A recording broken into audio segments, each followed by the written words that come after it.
and Lily. Today I'm going to read you a story, Danny the Champion of the World by Roald Dahl, from page 49 to page 53. Okay, let's read it.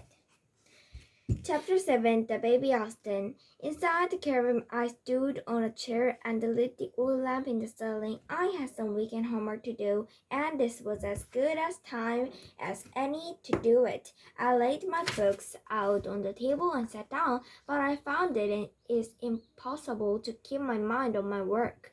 The clock said 7:30.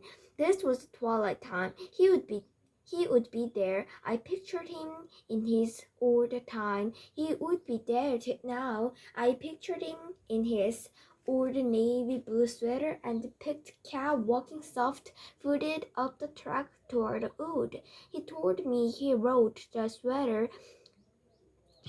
sweater because navy blue hardly showed up at all in the dark. Black was even better, he said, but he didn't have a black sweater, and the navy blue was next best. The picked cab was important too, he explained, because the pig cast a show over one's face. Just above now he would be wriggling through the hedge and entering the wood. Inside the wood I could see them treading carefully over the leafy ground, stopping, listening, going on again, and all the time searching for a keeper who would somewhere be standing still as a post beside a big tree. And a gun under his arm. Keepers hardly move at all when they are in a wood watching for poachers. They had to time. They stand dead, right still, right up against the trunk of a tree, and it's not so easy to spot a motionless man in that position at twilight, whenever the shadows are as dark as a wolf's mouth. I closed my books. It was no good trying to work. I decided to go to bed instead. So, I decided to go to bed.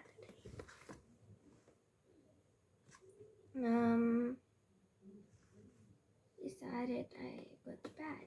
I undressed and put on my pajamas and climbed into my bunk. I left the lamp burning. Soon I fell asleep.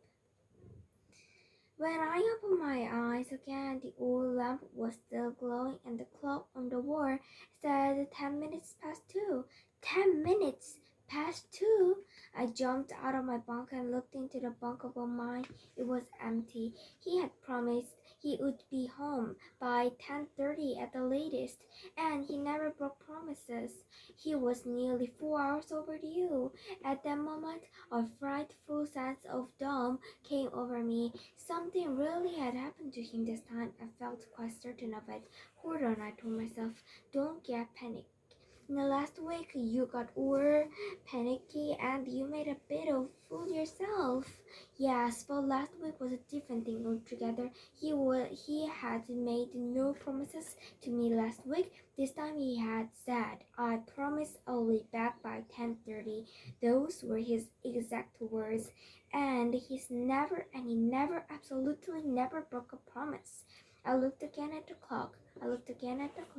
He had left the caravan at 6, which means he had been gone over 8 hours.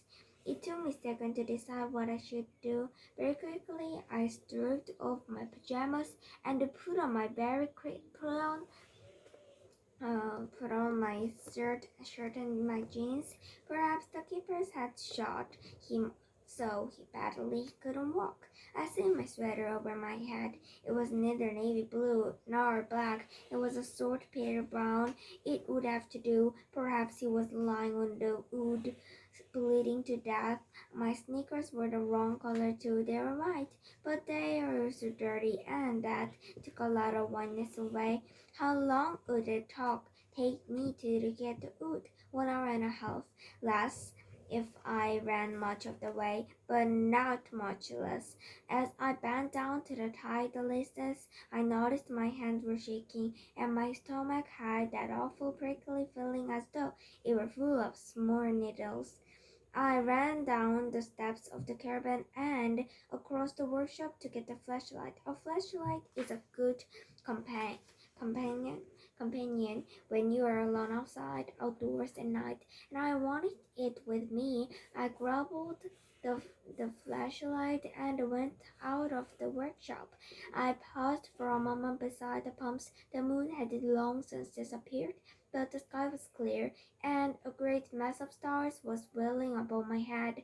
There was no wind at all, no sound of any kind. To my right, going away into the blackness of the countryside, lay the lonely road led to the dangerous wood. 6.5 miles. That thank heaven I knew the way, but it was going to be long, hard slog. I must try to keep a good steady pace and not run myself to a standstill in the first mile. At the point, a wild and marvelous idea came to me. Why should I go in the baby Austin? I really didn't know how to drive. My father had always allowed me to the automobiles around when they come in repair. He let me drive them into the workshop and back them out afterward. And sometimes I drove one of them slowly around the pumps in first gear. I loved doing my car. This was um I love doing it, and I would get there much quicker if I went by car. This was an emergency. If it was wounded and bleeding badly, then every minute counted. I had never driven the road, but I would surely not meet my any other cars at this time of night. I'd go very slowly and keep close to the hedge of the property side. I went back to the workshop and switched on the light. I opened the double doors. I got into the driver's seat of the baby Austin. I turned the ignition key. I pulled out the chalk lever. I found the starter button on the floor near the gearbox and pressed it. The motor coughed near, then started. Now for the lights, there was a pointed switch on the dashboard, and I turned it to S for lights only. So I followed the clutch pedal with my toe. I was just able to reach it, but I had to point my toe into if I wanted to press it all the way down. I pressed it down, then I slid the gear lever into reverse. Slowly I backed the car out of the workshop. I left her tickling over and went back to switch off. Slowly I backed off my car. Slowly I backed the car out of the workshop. I left her tickling over and went back to switch off the workshop light. It was better to keep everything looking as normal as possible. The filling station was in darkness now except for a dim light coming from the caravan, while the little was still burning. I decided to leave it on. I got back into the car. I closed the door. The side lights were so dim I hardly knew they were there. I switched on the headlights. That was better. I searched for them dimmer with my foot. I found it. I tried it.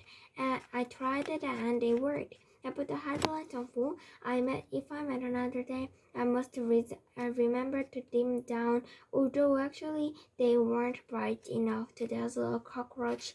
They didn't give any more light than a couple of good flashlights. I pressed down the clutch pedal again and pushed the gear lever into first. This was it. My heart was thumping away so fiercely I could hear it in my throat. 10 yards away, and let the public high away. It was as dark as doomsday. I released the clutch very slowly. At the same time, I pushed down just a fraction of an inch of the accelerator. And stealthily, oh, most wonderfully, the little car began to lean forward and still into motion. I pressed a shade harder on the accelerator. Okay, bye.